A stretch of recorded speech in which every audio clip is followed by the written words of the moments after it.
तो चलिए आज हम फिर हाजिर हैं एक नए कविता now the lips are falling fast को लेकर।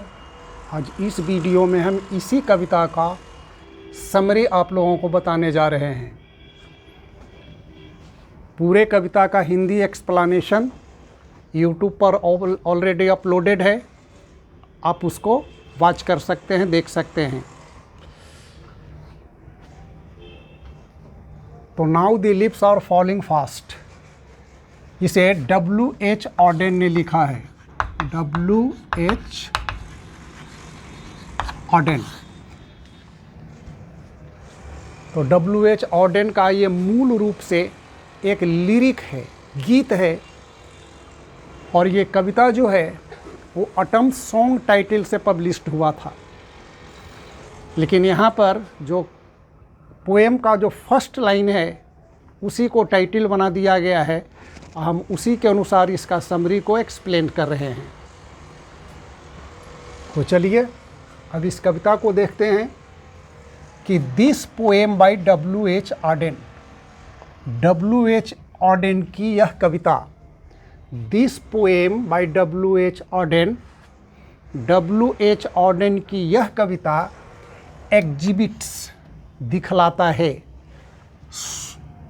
एग्जिबिट्स दिखलाता है द फ्रस्ट्रेशन, फ्रस्ट्रेशन कहते हैं निराशा, द फ्रस्ट्रेशन इनहेरेंट, निहित इन ह्यूमन लाइफ।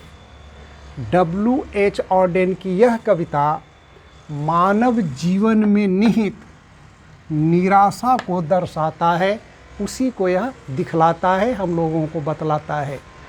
जो मनुष्य के जीवन में निराशा घर कर जाता है उसी फ्रस्ट्रेशन को कवि इस कविता में बताता है। इट ऑल्सो एक्सप्रेसेस, यह भी बताता है द एस्पिरेशंस, एस्पिरेशंस डिजायर, लालसा, इच्छा, दैट आर नॉट फुलफिल्ड, जो पूरी नहीं होती हैं। पहला तो ये कविता बतलाता है फ्रस्ट्रेशन का, फिर ये एक्सप्रेस करता है हमारी जो कुछ एस्पिरेशंस हैं जो पूरा नहीं होता है, and the sense of loneliness, और अकेलापन का जो स्थिति होता है, जो अकेलापन होता है, लॉनलीनेस होता है, इन विच, जिसमें every individual lives and dies, पूरा मानव, पूरा व्यक्ति उसी में जीता है और मरता है। हमारे अंदर निहित फ्रस्ट्रेशन को ये बतलाता है। कुछ हमारे एस्पिरेशंस हैं जो फुलफिल नहीं होते हैं। सेंस ऑफ लॉनलीनेस बतलाता है, एकांत की भावना को बतलाता है, और उसी में मनुष्य जो है वो जीता है और मरता है। तो हम सबसे पहले देखेंगे द फर्स्ट स्टेंजा, चूँकि शॉर्ट समरी अब आता है लिखने के लिए, लेकिन इतना तो लिखना ही है कि जो कविता में कवि कहना चाहता है उस सबको एक्सप्लेन करना ज़रूरी होता है। इन द फर्स्ट स्टेंजा, प्रथम स्टेंजा में द पोएट डिस्क्राइब्स वर्णन करना, the old age. First stanza में पोएट है, कवि है, वो ओल्ड एज को डिस्क्राइब करता है, ओल्ड एज का वर्णन करता है। फर्स्ट स्टेंजा में कवि ओल्ड एज के बुढ़ापे का वर्णन करता है। ही सेज दैट, वह कहता है कि, कौन कहता है? ऑडेन, कवि कहता है, वह कहता है कि old age is like the autumn season, कि जो ओल्ड एज होता है, जो बुढ़ापा होता है, वो पतझड़ ऋतु के समान होता है, फॉल सीजन के समान होता है।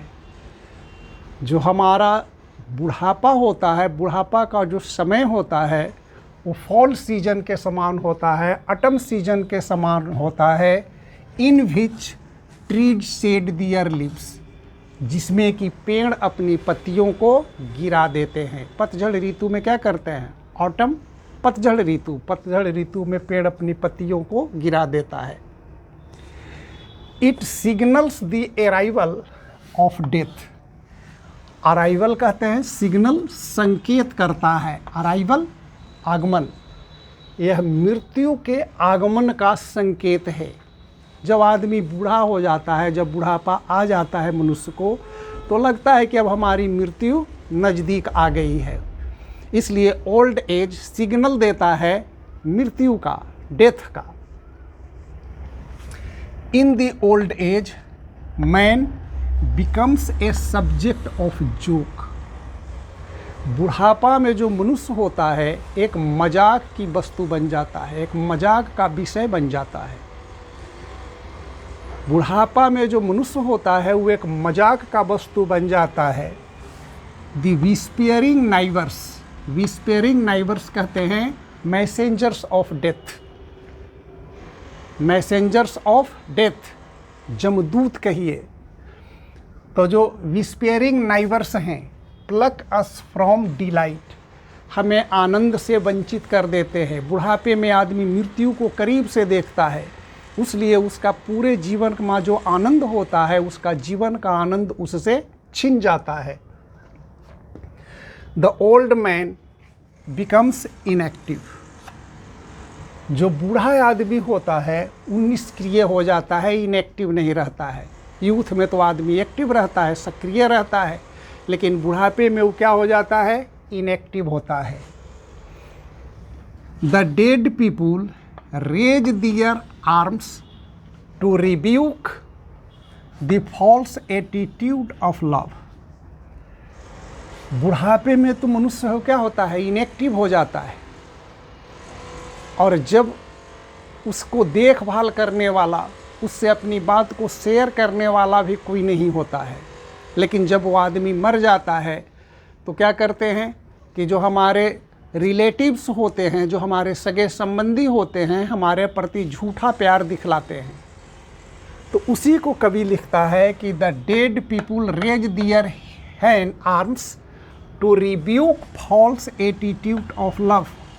जो डेड पीपल होते हैं अपने ताबूत से आर्म्स को रेज करते हैं, उठाते हैं, झूठे प्यार को डांट फटकार करने के लिए, रिब्यूक करने के लिए कि क्यों ये झूठा प्यार तुम दिखला रहे हो, जब तक हम जिंदा थे तब तक तो तुमने मेरा केयर किया नहीं। The poet compares the life of old age with A leafless would. कवि जो है वो ओल्ड एज के जीवन को, बुढ़ापे के लाइफ को एक पर्णविहीन जंगल से तुलना करता है। लीफलेस वुड से उसकी तुलना करता है बुढ़ापे के लाइफ को। इन विच, जिसमें trolls run here and they are scolding for their food. Trolls जो होते हैं विक्ड स्कैंडिनेवियन क्रिएचर को कहते हैं ट्रॉल्स। जो ट्रॉल्स होते हैं भोजन की तलाश में इधर उधर भटकते हैं। There is no song of nightingale. कोई नाइटिंगल का गीत नहीं होता है। वो तो जब हरियाली रहेगा, ग्रीनरी रहेगी, तब नाइटिंगल गाएगी, तब उसका सॉन्ग आएगा। कहने का मतलब कि जब हमारा युवा अवस्था रहेगा तब। लेकिन यहाँ तो ओल्ड एज है, तो there is no song of nightingale. Nightingale का कोई सॉन्ग नहीं होता है, कोई गीत नहीं होता है। And there is no possibility of any angels. और कोई एंजल की संभावना भी नहीं होती है, कोई देवदूत की संभावना भी नहीं होती है। आफ्टर डेथ, मृत्यु के बाद, man has to pass through mountains. मनुष्य को माउंटेन्स से होकर गुजरना पड़ता है। He passes through the waterfalls. वह वाटरफॉल्स से होकर गुजरता है। That proves the bless to the travellers in their last distress. और जो अपने जीवन का अंतिम यात्रा जो यात्री तय कर रहे हैं उनके लिए वो ब्लिस साबित होता है। ब्लिस कहते हैं परम आनंद। जो वाटरफॉल से होकर आदमी जब गुजरता है तो वह जो वाटरफॉल है, तो वैसे ट्रेवलर्स जो अपना फाइनल जर्नी पर निकले हैं, जो दूसरे दुनिया में जा रहे हैं, जो मृत्यु की ओर जा रहे हैं, उनके लिए वह ब्लिस प्रूफ होता है, परम आनंद साबित होता है।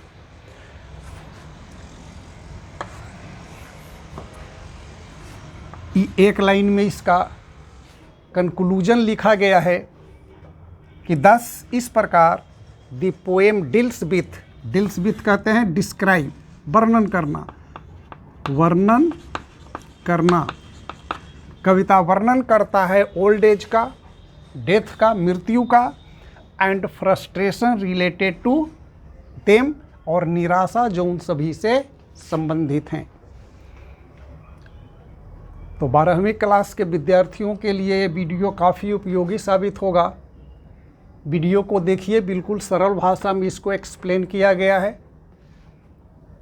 कैसा लगा ये समरी, अपना कमेंट भेजिएगा। फिर मिलते हैं एक नए वीडियो के साथ। Thank you.